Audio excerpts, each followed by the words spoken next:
California, home to 40 million people, and the sprawling megacities of Los Angeles and San Francisco. In the last century, the most populated state in the US has grown 50-fold. Yet the region faces a terrible threat: the earthquake of the century. We call it the big one because we expect the next San Andreas earthquake to be in the upper magnitude 7s to a magnitude 8, which is a very large earthquake. Magnitude 8 in a highly populated area can cause a huge amount of damage. But how much is it going to cost? How many lives are going to be lost when we have another big earthquake? It's going to be tens of billions of dollars and hundreds, if not thousands, of lives lost. To blame, a gigantic crack in the Earth's crust spanning more than 1,200 kilometers between the two megacities. Here, we're in the San Andreas Fault area, in one of the very few places where you can actually see and touch it. Literally, on either side of this fault, you have different tectonic plates. Anytime you can sort of go up on a hike and be high looking over the big city down below, you're standing on top of an active fault. For over 40 years, the fault has been ominously quiet. Everyone knows that the big one is coming. Even overdue. So when will it happen? What will it look like? How can we prepare? Is it even possible to predict it? To answer these questions, scientists study the geological history of the fault. So we date the different layers, and then we can determine when earthquakes occurred in the past. Every meter of the fault is mapped out, every movement scrutinized. Scientists have developed an ultra-sophisticated warning system. With seismometers, we have approximately 1,400 of them spread across the West Coast. Every time we can gain a few seconds, we can save lives, and that's important. When the big one strikes, what shape will it take? You're about to see the two most likely scenarios envisioned by scientists. One in the San Francisco Bay Area. What you're supposed to do is drop, cover, hold on, get under a table, get under something sturdy, and wait. And the other in Los Angeles. It's quite spectacular to see how the seismic waves can liquefy the ground. Entire apartment blocks can sink several feet into the ground. So if you think of some Jell-O and you hit it on the side with a knife or a spoon and the Jell-O jiggles, imagine downtown Los Angeles shaking out that bowl of Jell-O. These earth-shaking scenarios foretell catastrophic consequences. Hundreds of lives lost, thousands injured and homeless. The big one is coming. There is no doubt and no stopping it. Is California ready?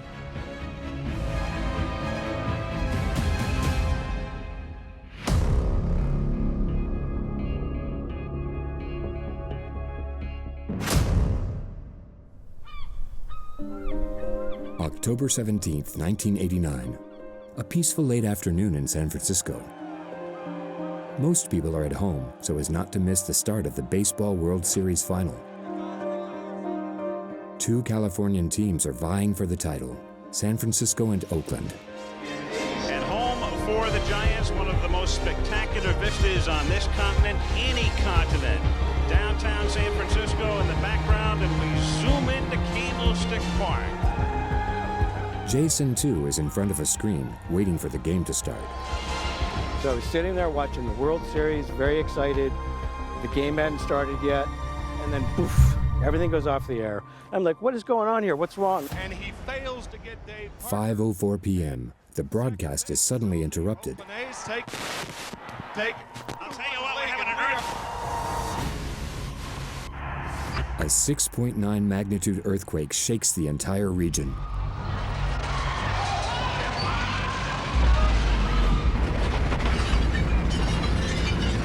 More than 15 seconds of panic. What happened? There's a hell of an earthquake. I remember the noise very much. It was so loud.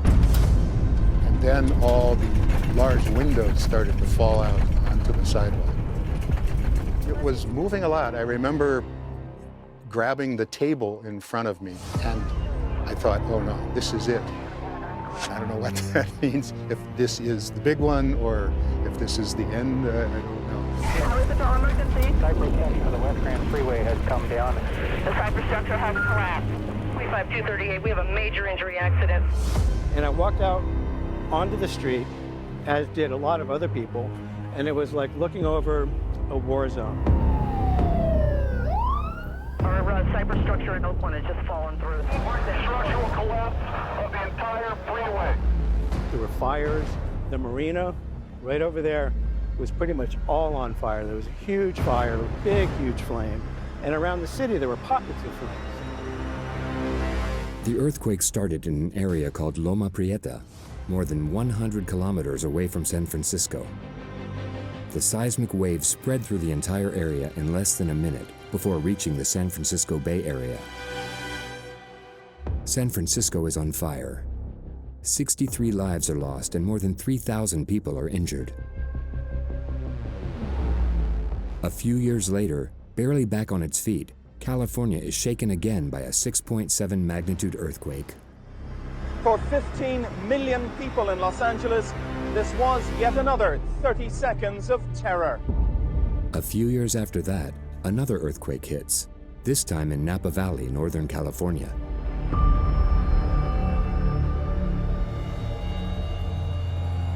Since the start of the 20th century, hundreds of earthquakes, both minor and major, have been occurring along a line that crosses California from south to north, cutting the state in half. This line is known as the San Andreas Fault. If you are flying, anytime you fly from Los Angeles to San Francisco, you're going up the San Andreas almost the whole time. So if you sit on the correct side of the plane, you can just watch it. Mostly if you want to look west, usually outside of the plane. It is about 1,200 kilometers long, and so in places you'll see a little hill created that will actually show where the fault is located, and that could be through showing potentially ripples, and that is where it shows. And so pictures that you see in textbooks show that sort of rippled landscape. The path followed by the fault endangers more than 2/3 of California's population. That is almost 30 million people. Along the San Andreas Fault, there are several major cities. Obviously, in the south, you have San Diego and Los Angeles. Los Angeles represents more than 10 million people, and further north, you have San Francisco. And so, it triggers extremely powerful earthquakes with magnitudes of over 7 or 8 in very populated areas. I've been in many big earthquakes in my life, and we live in earthquake country, so we're always thinking about these things. Earthquakes are going to happen. It's not a matter of if, it's just a matter of when they're going to happen. California is one of the most seismic areas in the world, but also one of the most populated. When will the big one happen? And how strong will it be? These questions have been asked since the early 20th century, when an unexplained giant earthquake destroyed California's largest city, San Francisco. 1906. The city is booming, its streets teeming with people and incessant activity. But a few hours later, everything will change. 5:10 p.m. The earth starts to shake. More than 40 seconds of terror for the city's sleeping residents.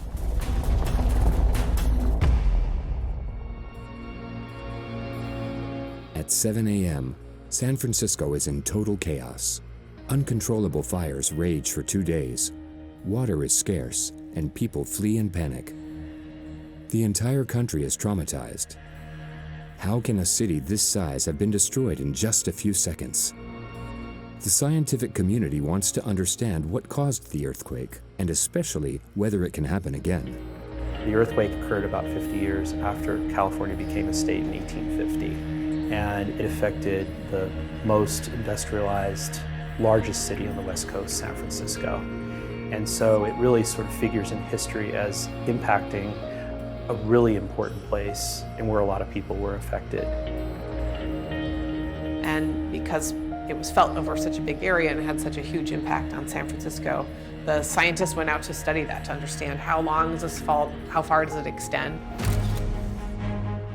A team of scientists is rapidly put together, led by Andrew Lawson, a researcher at the University of Berkeley. It's the first time that scientists go out into the field with their little notebooks, etc., and they start mapping the fault. So that's a major shift. And that happened because it was California.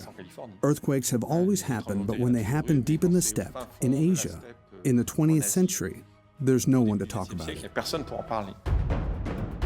It was more than taking pictures. It was really assembling a team of scientists and very carefully document everything about the earthquake. So yes, people went out and walked along the fault line and mapped the earthquake rupture in great detail and took a lot of pictures.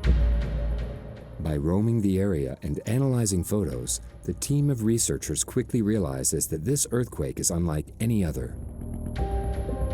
So with all the mapping that they did, Andrew Lawson and colleagues, they were able to see that along the fault there were displacements of as much as 7 meters, right? And what really surprised him was this fault moved sideways, totally different than all the faulting that he had thought before, or he always thought faults occur up and down, but this one occurred sideways. That's actually the first time that we realized the Earth was being deformed. That's when it clicked. The San Francisco earthquake shifted the Earth from north to south. Huge areas of land literally slid past each other. And what does he see? Mainly fences, roads, sometimes even natural objects like a riverbed that were shifted by the fault. He knew that far away from the fault line, things were moving. So he developed this so-called elastic rebound theory, where the Earth deforms far from the fault, but the fault is locked because of friction until crack. There's this elastic rebound. It's like stretching an elastic before it snaps. You can stretch it for a long time before it snaps. And so the fault works in almost the same way. It can deform over many years, and at one point, which we would all like to predict, it will rupture in an almost immediate earthquake. But why does the Earth's crust move? At the time, nobody knows.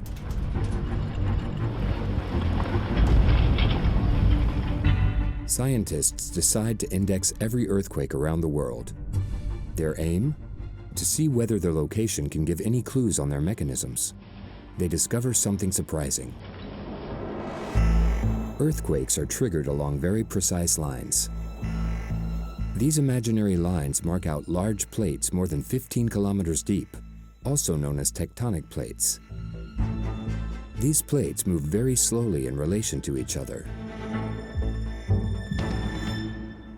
A century ago, we didn't know about plate tectonics. We didn't know about plate boundaries.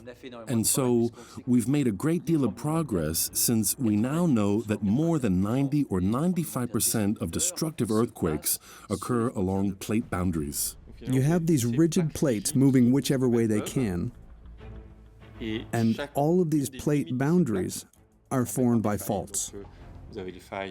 So you have subduction faults, you have extension faults, and you have places where the plates slide along each other, essentially horizontally, like the San Andreas Fault.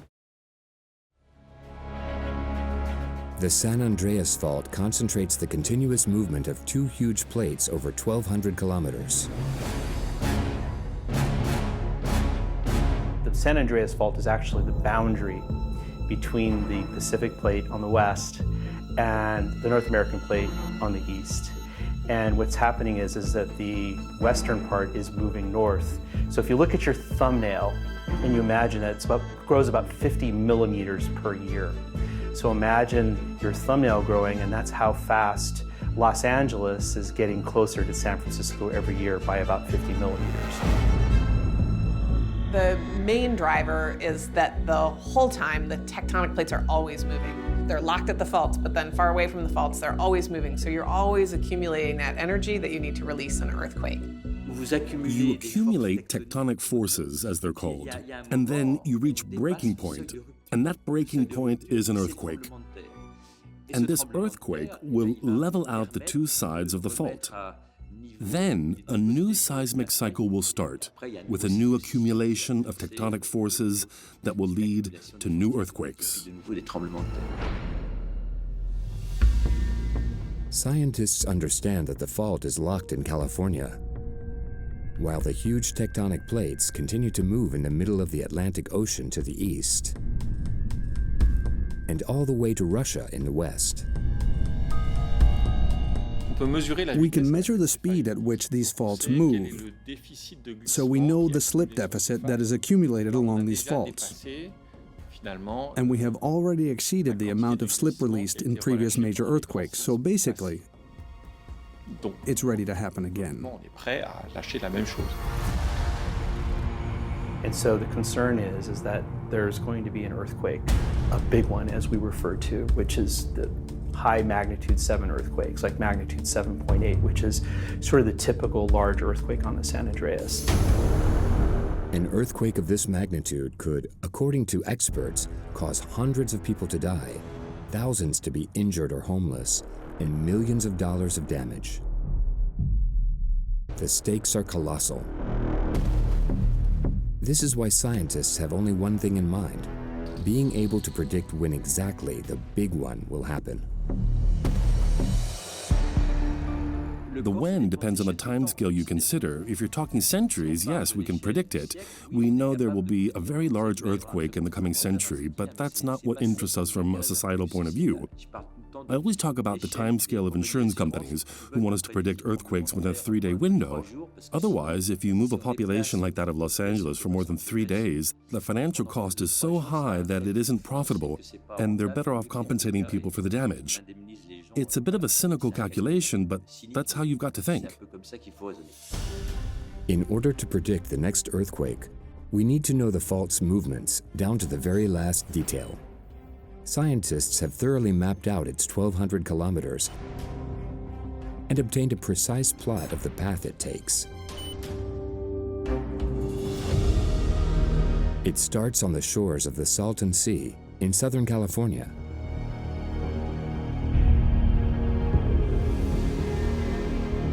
It then heads up north, skirting Los Angeles, before continuing through the valleys around Pasadena. We are standing on top of 2 tectonic plates at the boundary of these plates. On this side is the Pacific plate, then on this side is the North American plate. And so if there's an earthquake here, interesting thing will happen. To my right, there is a university. And if we were here during the earthquake, this university would move in a few seconds 10 meters that direction. That's a pretty big distance. It then curves and forms steep mountains.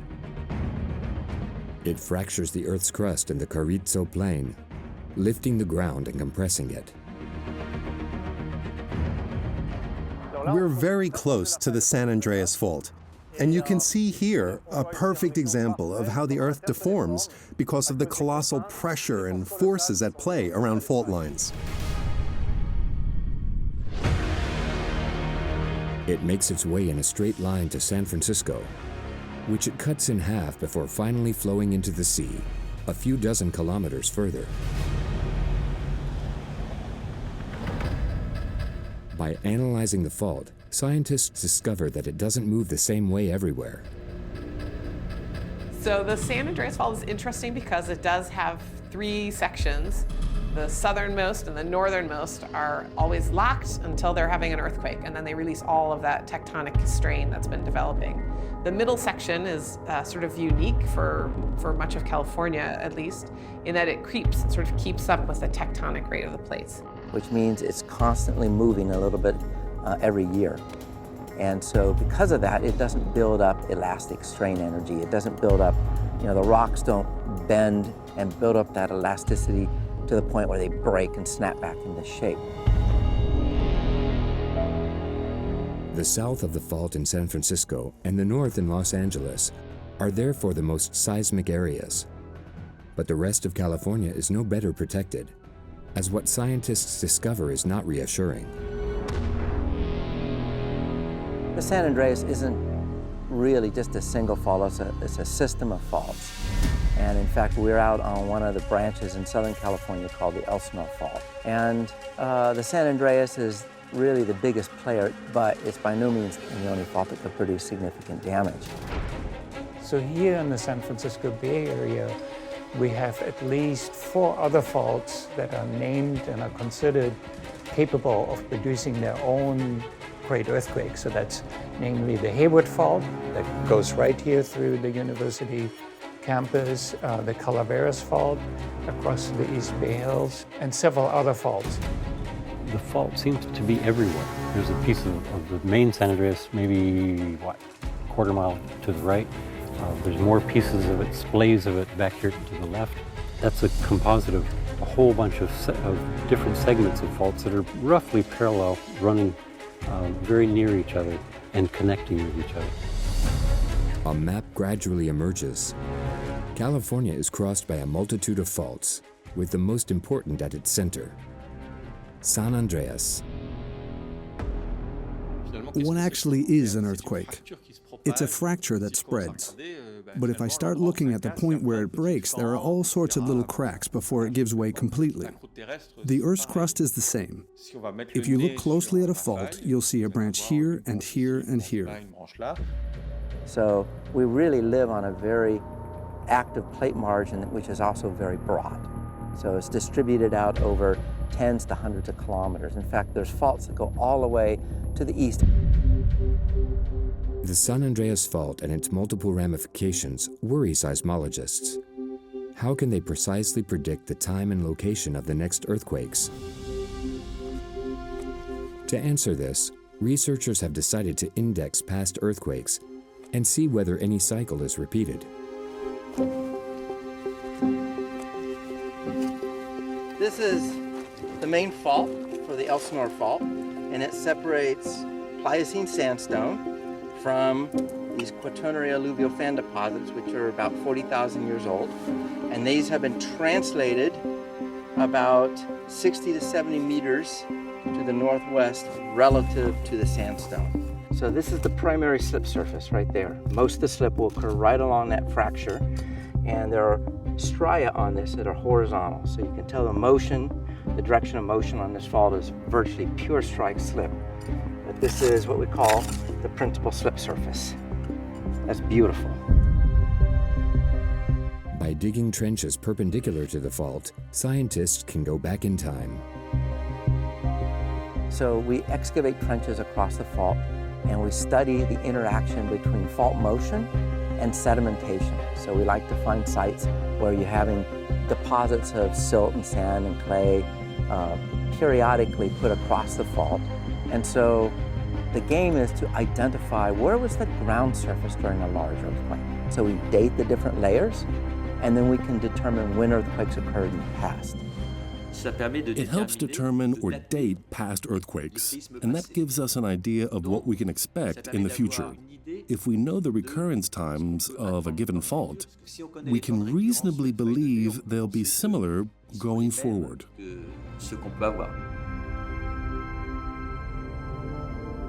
Each earthquake fractures the Earth's crust. Then, as the years pass, a layer of sediment is deposited until the next earthquake, which again fractures the ground, which again is covered in sediment, and so forth. It is therefore possible to go back in time over millennia and determine the dates and magnitudes of major past earthquakes. So if you look at all the studies that we've done along the San Andreas Fault system in California, Northern and Southern California, we can develop a chronology, tell how often they occur, and some degree of variability. Technically, we see that the average is 100 to 150 years, depending on where you are. And it's been 100 to 300 years since we've had a major earthquake. So, you know, when we say the fault is now beyond its average recurrence time, you know, that's a concern. That's why we say we're waiting for the big one. But what worries researchers the most are the earthquake cycles. If you start looking in detail, you notice that there are what we call earthquake storms. It's more of an image, but there are moments when it's best not to be in a certain area, because the entire fault ruptures and ruptures several times, and then there are moments of calm. This is the case of the San Francisco Bay Area. Before 1906, there were more than 11 major earthquakes in 75 years, against only one since. So 8 million people or so moved to the Bay Area in a time that was unusually quiet when it comes to the occurrence of earthquakes. So now we might be getting back to a more normal frequency of earthquakes, and that would suggest there should be a magnitude 6 or bigger earthquake every decade or so, every 2 decades, rather than having had many decades of almost none of them. You know, if you have a rupture and then just 10 years later, when you're finally sort of coming back together and you've done all this rebuilding and you have another earthquake on the next section, then you're back at square one. And so there's a different kind of challenge rather than the sort of immediacy of one big earthquake, is having them in close enough succession that societally, economically, culturally, you're just getting over one earthquake when the next one happens. And that's kind of a different. How do they start? Are there any warning signs? Scientists decide to study an earthquake in real time. But first, they need to know where the next one will happen.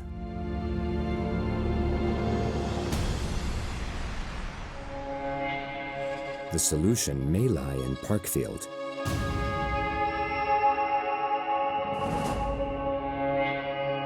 Parkfield is a small town. Not many people live there, but it's located bang on the San Andreas Fault, in a place that generates magnitude 6 earthquakes every 20 years or so, with a factor 2. And so it gives the opportunity to each generation of scientists to test the latest ideas, the latest models, and to check whether or not we can predict earthquakes. In 1922, 1934, and 1966, the earthquakes at Parkfield all started under Middle Mountain. And we have seismograms for them, so we know where they started, and the seismograms are identical, virtually identical. Parkfield earthquakes occur regularly. The next one is expected in the late 1990s. One of the difficulties when it comes to earthquakes is actually the duration of observation. Human life is a little too short to be able to observe several major earthquakes on the same fault line and to check how regularly they happen, which is what we call recurrence. We don't live long enough. But Parkfield had this particularity of generating earthquakes that weren't necessarily of the greatest magnitude, but that were extremely regular. And so scientists said, oh, these earthquakes happen so regularly, there's going to be a big earthquake in 1988, which is 22 years after the last one in 1966. It's going to be a magnitude 6 again, and we should put out all the instrumentation possible. And if we do that, we're going to catch something that will allow us to understand how to predict earthquakes. From 1989, scientists set up a drilling station to penetrate the Earth's crust as deep as possible and collect rock samples from close to the fault.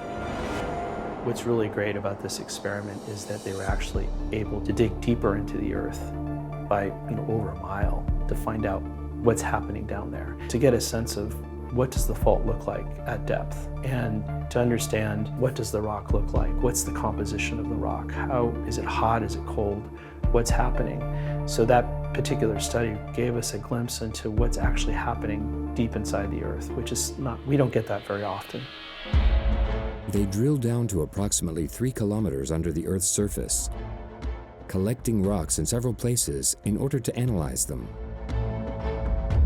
Could these rocks change after an earthquake and provide us with more information? We'll need to wait and see. So they put all sorts of instruments around Parkfield, and they held their fingers in their ears waiting for it to go off. Except disaster. The last predicted earthquake didn't happen, or at least it didn't happen in the predicted time frame. It happened in 2004, and it didn't start like the others. It started 20 kilometers further south. So it did the opposite of every previous earthquake. Nothing happened in the days, hours, weeks before the earthquake that anybody could claim could have allowed us to predict the earthquake. So that was a big reality check. Nothing happened as expected. It turns out that experiment, the Parkfield experiment as it was referring to, didn't end up being an earthquake prediction opportunity. We were expecting to be able to say that earthquakes happen over these time periods, repeat over certain periods of time. And the interval was something in the order of every 20 or so years, and it didn't work out for us. So we realized that this accumulation of 4 or 5 earthquakes that had been kind enough to happen at regular intervals was more of a coincidence, or that there may have been a physical reason we didn't understand, but it certainly wasn't a set rule. But all is not lost. Scientists analyze the hard rocks around the fault. They have literally been crushed and subjected to very high temperatures. Where does this heat come from? Earthquakes are frictional contacts between solids, so they generate heat. It's the same principle as warming up your hands by rubbing them together when you're cold. Temperatures can change by several hundred degrees for a few seconds. And there are questions as to whether these temperature rises could explain the propagation of earthquakes or their nature. And so, to try and predict earthquakes, we need to understand the role of temperature. The friction of the plates generates heat. The rocks are damaged and crumble. The plates slide. The movement accelerates. The heat increases. The cycle climaxes and ends in an earthquake. Could temperature be the first sign of an earthquake? The material analysis, by looking at the amount of heat that's built up along the fault, the amount of heat that's stored, the amount of liquidity that's down at depth along this fault, is going to be an important piece of information that comes from it. And that goes a long ways to understanding what stresses have to build up before an earthquake flattens San Francisco again, or Los Angeles. For now, everything is up in the air. Parkfield seems to have been abandoned while we wait for the next earthquake. The instruments are in place, and other avenues are being considered. Some people think that electromagnetic signals are emitted before an earthquake. There are also chemical signals, such as the emission of certain gases like radon. Temperature is one example among many, but honestly, I'm not sure it's very reliable yet. My sense is that will improve our understanding of the earthquake system. It will be relatively unlikely to allow us to actually predict earthquake with any confidence. So what we want is something that we say that can happen over certain defined periods of time. And if you start applying exceptions and start saying, well, under these conditions it does this, under those conditions it does that, then it ceases to be a really good model to predict earthquakes. The San Andreas Fault is ready to shake. Scientists have known this since 1906, but have so far been unable to give a precise date or detect any early warning signs. By its nature, earthquakes are chaotic, meaning even the littlest change in the system, right? The butterfly effect, even just a little kink in a fault or a certain aspect of an earthquake when it happens changes the system enough that it's never going to be predictable, that no matter how sophisticated a simulation you build, it will never truly allow you to predict what's going to come next. To be clear, today, we don't know how to predict when earthquakes will happen. We test, we have a lot of ideas, but we're not yet capable of making quantitative predictions. In terms of prediction, we're a little stuck. I'd say when I got into this business 40 years ago, there were a lot of people that thought we were just on the cusp of predicting earthquakes. I'd say now we know we're farther away from that point than we thought we were 40 years ago. Seismologists have reached an impasse, and California's population continues to increase, as does its construction, creating more and more megacities. It is vital to be able to warn residents. So, scientists have come up with a solution. We have access to a lot of data. We know the seismic history of many faults around these cities, and so we're able to make certain statistical risk predictions. Some models are sophisticated enough to be able to assign a probability of occurrence of a certain magnitude earthquake over a certain time period. And so we choose, say, 30 years because it's a time that we can all deal with. Human generations are like 30 years. Home mortgage is 30 years. We can write a probability distribution that in the next 30 years, it has a 10% chance of rupturing. In the next 50 years, it might be 20%. In the next 300 years, it might be 80%. So they all come down into those final numbers, and there's many different models that are used, and you sort of weight them based on how confident you are about that model or that submodel. What's going to happen in the next 30 years around the San Andreas Fault? Which city is most likely to experience the big one? San Francisco? Los Angeles? Santa Cruz? The population must be made aware of the incurred dangers living in California. In the San Francisco Bay Area, there is a 70% chance of the earthquake of the century happening in the next 30 years. Seismologists have even detailed the probability on every active fault, each one threatening a major city. That allows us to say, well, in the next 30 years, the probability of an earthquake on the Hayward Fault is about 31%. We know it had one in 1868, that was a magnitude 7, and it's right stretching along the most populated area really in all of California. So it's a major player. But there is also the Rogers Creek Fault near Santa Rosa, with a population of 170,000, or the San Gregorio Fault that runs along Santa Cruz with a 10% risk. If you just say, oh yeah, it's got a 10% chance in the next 30 years, that means maybe a 90% chance that it won't rupture. So, a lot of people will think, I'm not going to worry about it. But you should worry about it because some of these faults now are well beyond their average recurrence times. And the probabilities are really quite high from a geologic perspective for the San Andreas in particular. So that is the one we really worry about. And when it does rupture in a large earthquake, it will be a big one. Further south, around Los Angeles, there is a 75% risk of a giant earthquake of magnitude 7 or more. And that's a magnitude 7.8 earthquake, which occurred along a 300-kilometer long segment of the fault. That earthquake would affect almost all of Southern California and cause all kinds of disruptions from, people being injured to critical infrastructure being affected and that kind of thing.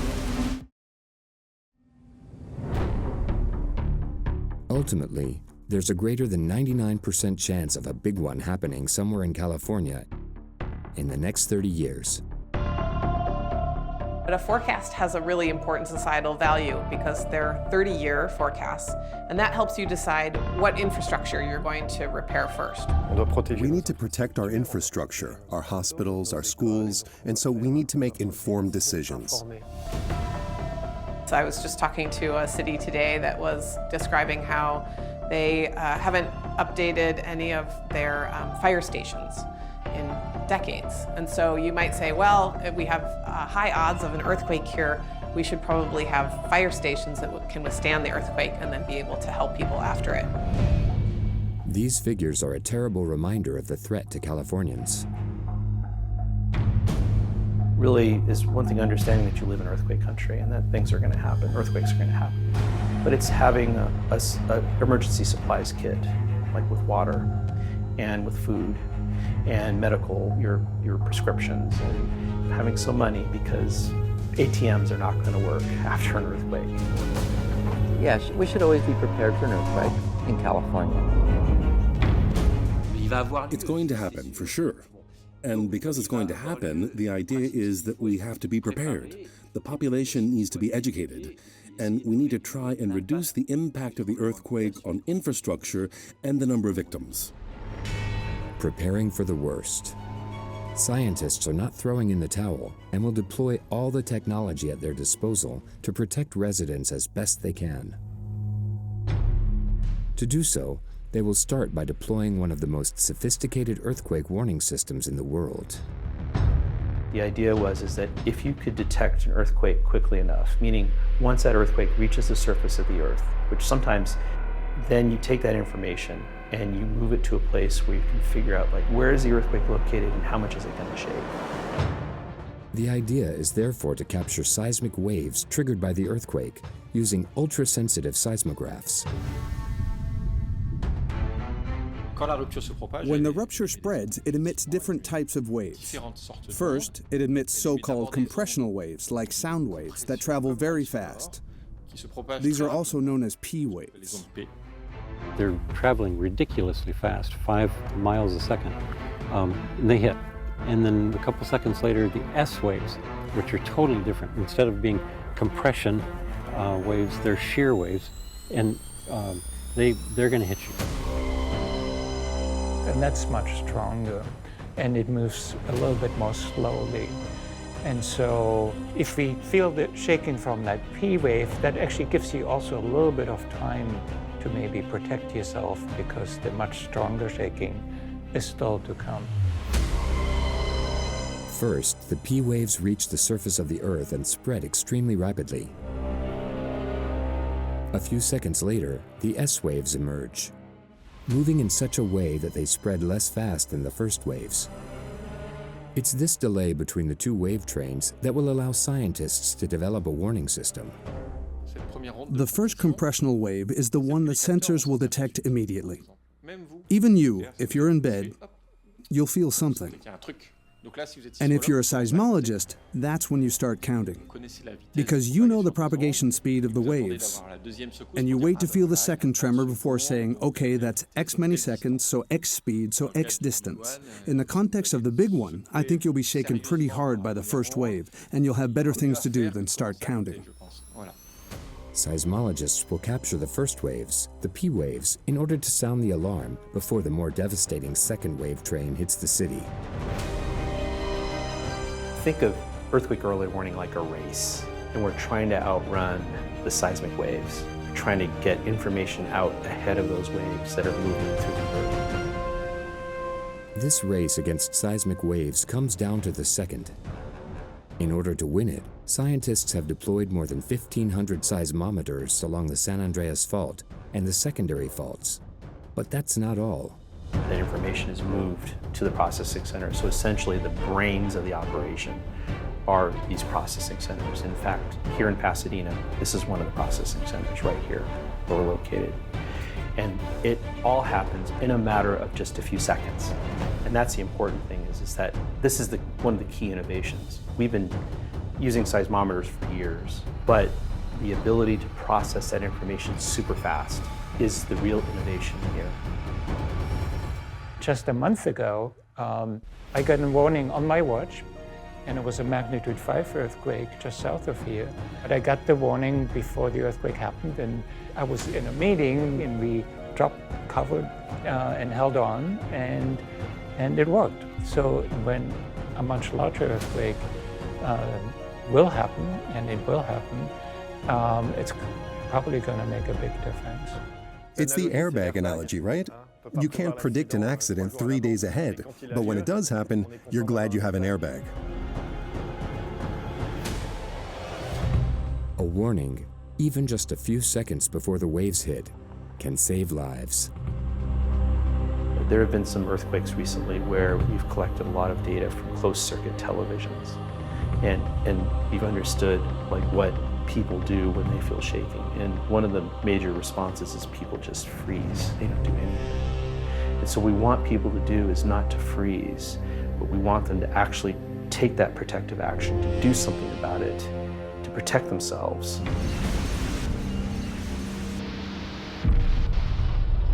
Preparing the population, anticipating, knowing what to expect. These are the challenges facing scientists. How fast will the waves spread? How long will residents have to protect themselves? Will the buildings hold up? To answer these questions, seismologists have simulated the most probable Big One scenarios in California's 2 most at-risk megacities. Up north, the Hayward Fault represents the greatest danger. Several million people live and work nearby. Major earthquakes occur every 150 to 220 years, and the last one dates back to 1868. At 0 seconds, the fault ruptures in the extreme southern part of the bay. The warning systems detect the first waves. So the earthquake starts in the earth, reaches the surface in about 1 second. Information is moved from the sensor to the processing center in about 1 second. And then the processing center works on it, say, for about 3 seconds. And then it makes that information available to other people who then deliver alerts. That could take an additional 3 seconds. 7 seconds after the earthquake is detected, the warning goes out. But the earthquake has already wrought havoc at its epicenter, Fremont, a city of 220,000 people. If you're close to the epicenter, there is what we call a blind zone, where the warning system isn't much use because the P waves and the S waves hit almost simultaneously. One of the major factors is how far they're away from the epicenter. So distance matters. The idea is if you're farther away, then you'll have a little bit more time. The P waves spread towards Oakland and Richmond. 5 seconds later, the more devastating S waves hit and caused the buildings to shake for more than 30 seconds. The idea of the early warning system is to set a certain number of criteria based on the sensors in order to say something is happening that is abnormally strong. So we'll activate a certain number of security processes without even thinking. Typically, we'll shut down high-voltage electricity lines because we know that the wave train is coming, and we'll shake everything up, causing live wires to touch and cause a short circuit. We'll shut down gas supply. You can go through every red light. Everyone stops. There are automated systems that shut down industrial manufacturing or open up fire station doors. There, even a second might make a big difference. San Francisco is hit 26 seconds later, but the worst is yet to come.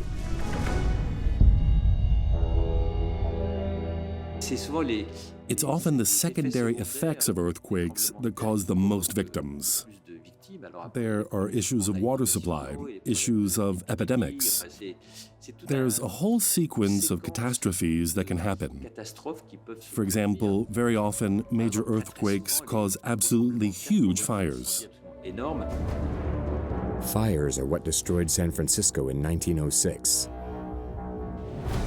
To prepare for 400 potential fires starting, the city of San Francisco has buried more than 100 water tanks, marked on the ground, to which firefighters will be able to connect. In this scenario, scientists estimate that hundreds of people could die, more than 10,000 people could be injured, and 150,000 people could lose their homes.